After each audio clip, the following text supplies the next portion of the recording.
Allez, c'est parti. Deuxième période de ce numéro de la Grande Team. J'espère que vous vous amusez bien en notre compagnie, que vous passez un bon moment. Juste un petit rappel, oui, on a plusieurs canaux pour nous suivre. Le canal 203, StarTime 740, la TNT numéro 3 ou encore l'application RTI Mobile. Donc aucune excuse, non, peu importe où vous êtes, même si vous êtes au fin fond de la forêt équatoriale, vous pouvez nous suivre. Vous avez vu, c'est magnifique, c'est magique. Et la Grande Team, c'est du lundi au vendredi de 20h30 à 22h. Allez, notre Grande Team, toujours là, toujours bien motivée, n'est-ce pas, messieurs? Ouais. Et il est temps d'accueillir notre invité de la soirée. Et vous savez que le championnat national de Côte d'Ivoire, la Ligue 1, reprend bientôt ses droits. Une équipe découvrira pour la première fois l'élite ivoirienne. Il s'agit de l'entente sportive Bafing. Son président, Diaby Mahamadou, est l'invité de la Grande Team ce soir.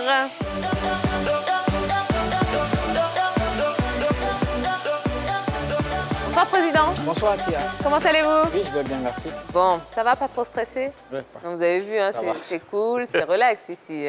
Bon, en tout cas, félicitations déjà merci. Pour la montée. Merci. Comment vous vous sentez? Déjà, par rapport à la montée, on se sent à l'aise. Ouais. Pas de peur Non, pas de peur. Pas de peur. Nous savons ce que nous avons à faire pour la Ligue. Aucune appréhension? Non, pas du tout. Il y a des gros morceaux quand même devant vous.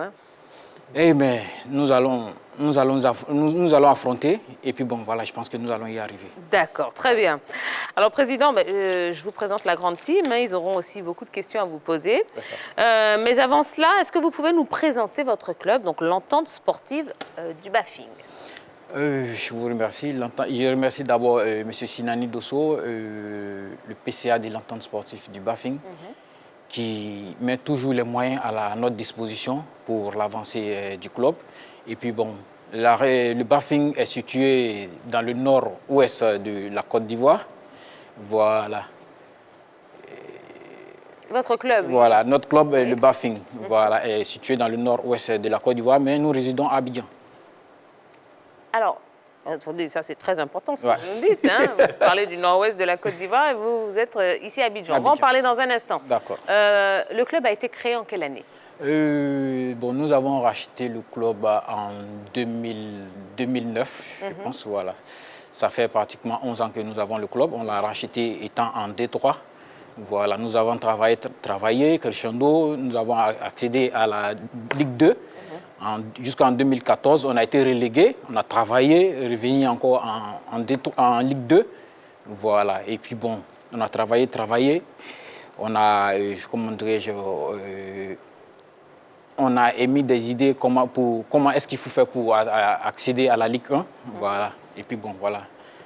Chemin faisant, voilà. Expliquez-nous alors, comment est-ce qu'on fait pour, en 11 ans quand même, passer de la D3 à la Ligue 1? Alors, ça a été quoi la formule magique? La formule magique, on a motivé les joueurs parce qu'on a mis notre politique en marche.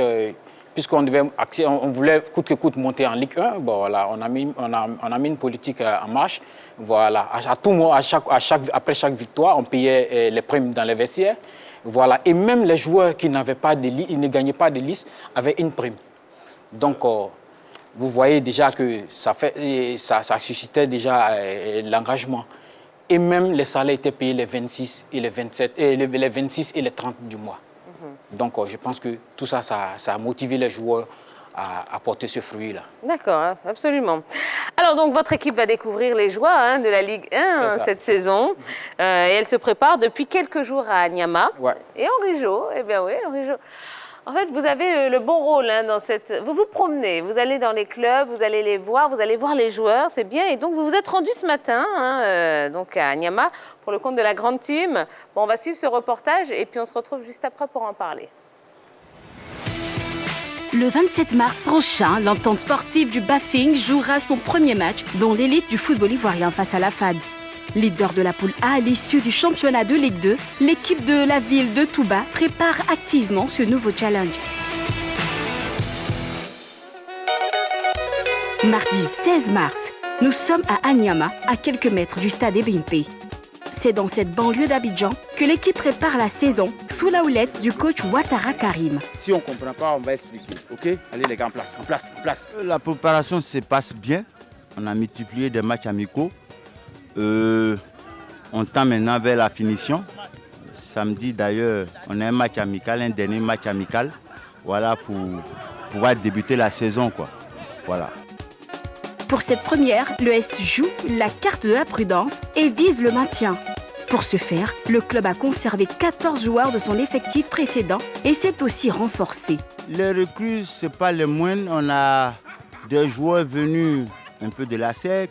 Il y a un joueur qui est venu du Mans, notamment Jade Kanafé, qui est latéral, mais qui présentement est à court physiquement en train de le préparer pour qu'il puisse venir. Il y a Yarasuba Daouda, l'ex-capitaine de la SEC. Il y a Kone Moyabi. C'est des joueurs qui ont quand même de l'expérience.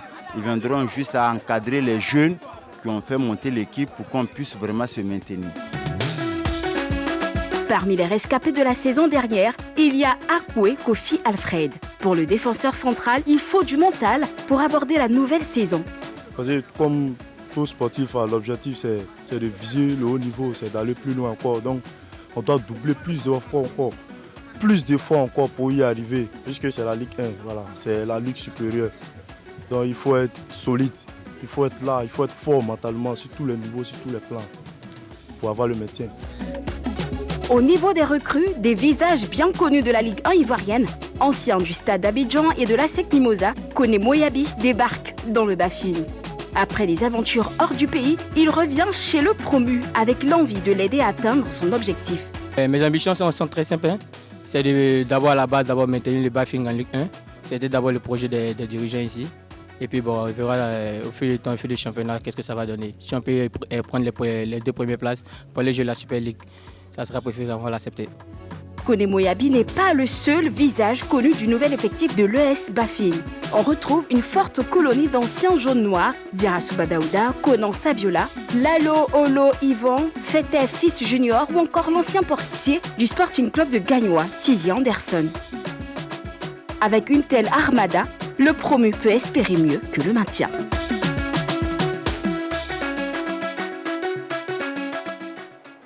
Bon, eh ben, ça avait l'air super sympa, hein? Super sympa, surtout la possibilité de retrouver cet joueur qui avait disparu un peu des radars au niveau de la Ligue ivoirienne, notamment Yarasuba Daouda, ancien de la SEC Mimosa. À des moments, il a porté même le brassard des jaunes et noirs. Ensuite, un autre milieu de terrain très intéressant, notamment Kone Moyabi, qui s'est exprimé dans l'élément. Kone Moyabi aussi, qui était à la période de la SEC où Bansé Aristide était là. Ils avaient même remporté un titre. Ensuite, il s'était exilé dans 2 pays de l'Afrique. Il est revenu dans ce club. Tizi Anderson, ancien gardien du Sporting Club de Gagnoa. Et puis 2 joueurs, surtout quelques joueurs. Hein. Traoré Salif, qui a été formé à l'Académie Mimo Sivkop, qui est passé à l'Asie d'Abengrou, qui est passé au FC San Pedro, qui se retrouve avec l'équipe du Bafing, avec une bonne dose d'expérience. Et puis des joueurs, comme je le disais, formés à l'Académie Mimo Sivkop, Fete Fils Junior. Et puis il a plutôt Olo Yvan, qui font partie de l'effectif de cette équipe de l'US Bafing. Et comme j'ai eu à même à taquiner le président. Vous parlez de maintien, mais moi, je vois plus, avec cet effectif, je vois plus que le maintien. Peut-être essayer de viser l'une des 2 places pour la Super Division. Bon, là, je vais mettre un peu les pieds dans le plat, mais avec cette pelouse-là, la pelouse qu'on a vue, est-ce qu'on peut ne serait-ce qu'espérer le maintien? Oui, on peut espérer le maintien. Ouais. Moi, j'ai envie de savoir... Parce que nous avons déjà, nous sommes préparés à ça et puis bon, voilà, on a étoffé le groupe avec des joueurs d'expérience. Voilà, je pense que voilà, on va atteindre le maintien. Depuis combien de temps vous avez commencé la préparation de la nouvelle saison? Oui, là, depuis, je pense, depuis 3 mois. Oui. Depuis 3 mois, voilà.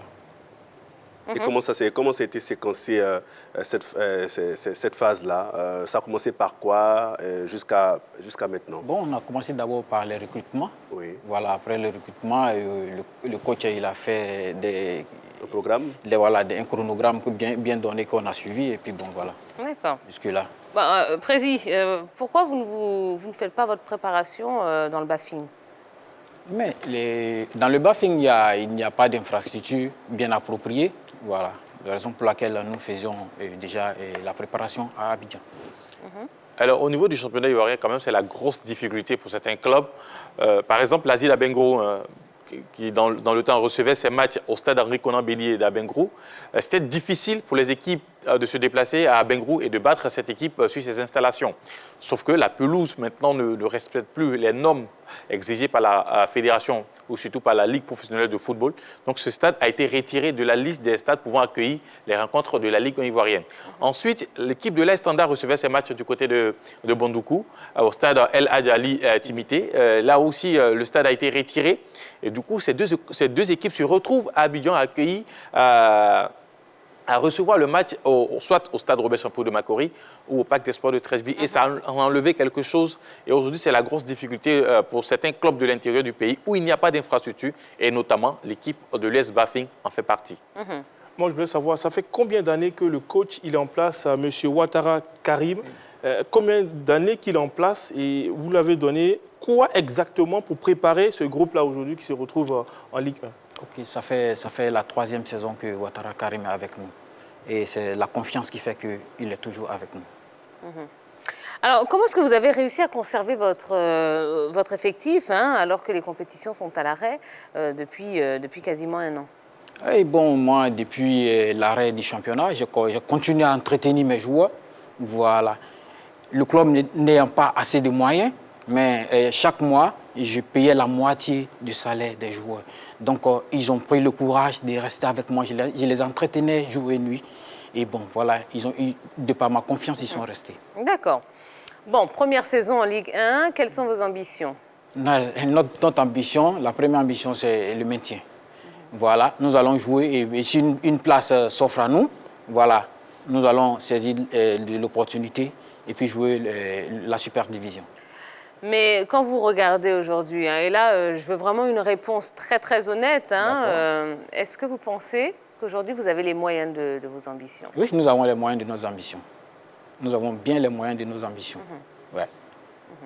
Alors, depuis un certain moment, dans le passé, on avait quand même les clubs de la Ligue 2 qui, une fois en Ligue 1, faisaient le retour rapidement du côté de la Ligue 2. Et depuis un certain moment, quand même, avec l'arrivée du WAC, le WAC a brisé un peu, je dirais, cette manière de faire, puisque le WAC a même joué le titre face à la SEC lors de sa première saison. Ensuite, ça a donné l'envie à un club comme le FC San Pedro et surtout aussi au Racing Club d'Abidjan d'espérer mieux. D'ailleurs, le Racing, pour sa 2e saison, a été sacré champion de Côte d'Ivoire à l'issue de la crise sanitaire. Est-ce qu'aujourd'hui, quand vous montez, c'est vrai, vous parlez du maintien, mais avec l'effectif qu'on a vu et surtout avec la préparation qui est faite et surtout l'expérience de l'entraîneur, on ne peut pas viser mieux que le maintien du côté de l'US Bafing?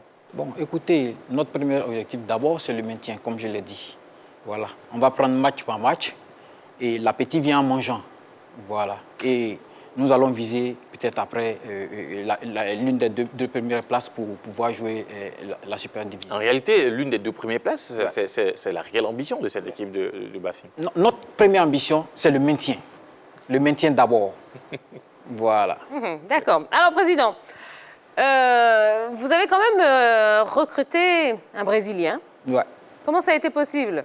Bon, on a parlé ici sur le club a une cellule de recrutement. Voilà, cette cellule-là qui fait la proposition à l'encadrement technique et c'est à l'encadrement technique d'approuver. Et je pense que le coach, il a vu des qualités aux joueurs et je pense que voilà, avec ces qualités-là, il pourra nous aider. D'accord. Eh justement, Henri Jo, vous l'avez rencontré, cette recrue brésilienne. Voici ce qu'il vous a dit. Alors bonjour Yad Kanafé. Bonjour. Alors vous venez de finir l'entraînement là tout à l'heure. Alors comment ça s'est passé? Qu'est-ce qui a été au menu des entraînements aujourd'hui? Aujourd'hui on a fait le schéma tactique pour se préparer face à la FAD. Ça va être un match très important pour nous, notre première en Ligue 1. Donc je pense qu'on doit être prêt pour ce match et défier la FAD qui est un grand club. Il y a un sujet qui alimente beaucoup les débats ici en Côte d'Ivoire, le sujet qui concerne votre nationalité. Est-ce que vous êtes ivoirien, vous êtes brésilien, vous êtes libanais ou vous êtes les 3 en même temps? En fait, ma mère, elle est ivoirienne d'origine libanaise et mon père est brésilien d'origine libanaise. Donc, en somme, vous êtes ivoirien, brésilien et aussi libanais. Exactement. Quel est votre parcours avant d'arriver dans l'équipe de l'US Bafing? J'ai quitté la Côte d'Ivoire à l'âge de 17 ans pour partir au Mans, au SOM, à Somen. Après, je suis parti en Espagne, à Getafe, U19. Et puis après, il y avait les Ganes, l'équipe réserve qui me voulait. Donc j'ai joué avec eux pour 1 an aussi. Et puis après, je suis parti à Saint-Andreu, en division 4 à Barcelone. Et là, aujourd'hui, voilà, il y a plusieurs grands joueurs qui m'ont proposé la Côte d'Ivoire, le championnat ivoirien. Et ils m'ont dit que le championnat ivoirien est très, très, très important pour toi, au niveau physique, au niveau mental, au niveau technique. Il y a tout ici en Côte d'Ivoire. Comment s'est fait le choix de l'US Bafing, un club qui vient de monter en Ligue 1? En fait, l'US Bafing, il m'a proposé un projet très important. Très important et par rapport à moi comme par rapport à eux. Aujourd'hui, je pense que leur projet est un projet vers l'avant. Et ils veulent vraiment montrer leur qualité en Ligue 1 pour leur première, comme j'étais en train de vous dire. Donc, espérant faire une très très belle saison et pourquoi pas être champion de Côte d'Ivoire. Quelles sont vos ambitions avec cette équipe du Bafing? Déjà, mes ambitions sont d'apprendre du club, de mes joueurs, du coach. Et puis bien sûr, gagner le titre avec Bafing, ça va être un rêve pour nous tous. Alors quand vous êtes arrivé dans l'équipe de l'US Bafing, comment vous avez été accueilli par vos nouveaux coéquipiers? Au début, on m'a beaucoup taquiné, on m'a fait un bijoutage. Et après, voilà, c'est devenu ma famille.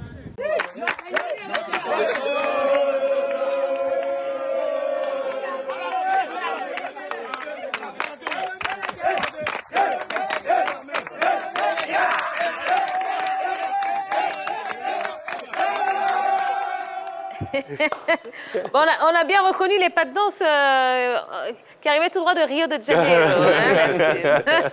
Hein. Bon, allez, qu'est-ce que vous pensez de cette recrue brésilienne? Eh bien, on l'a dit ici, c'est déjà une bonne chose pour l'US Bafing de recruter un joueur qui a eu une bonne formation en Europe, notamment au Mans. Lui-même, il a signifié dans l'élément. Je crois qu'il a été aussi en Espagne, selon ses dits. Et je crois que la petite expérience qu'il a pu acquérir là-bas, sûrement qu'il va communiquer cela au groupe qu'il a intégré. Je crois que c'est une belle pioche quand même de la part de cette équipe de l'US Bafing. On a l'habitude de voir les Africains qui vont jouer en Europe, mais là, on voit un joueur brésilien qui vient évoluer dans notre championnat. C'est une belle pioche. Félicitations à l'US Bafing pour ce coup de maître. On attendra maintenant de voir de quoi il est capable. Ce n'est pas brésilien dans la bouche, on veut voir brésilien aussi sur le terrain.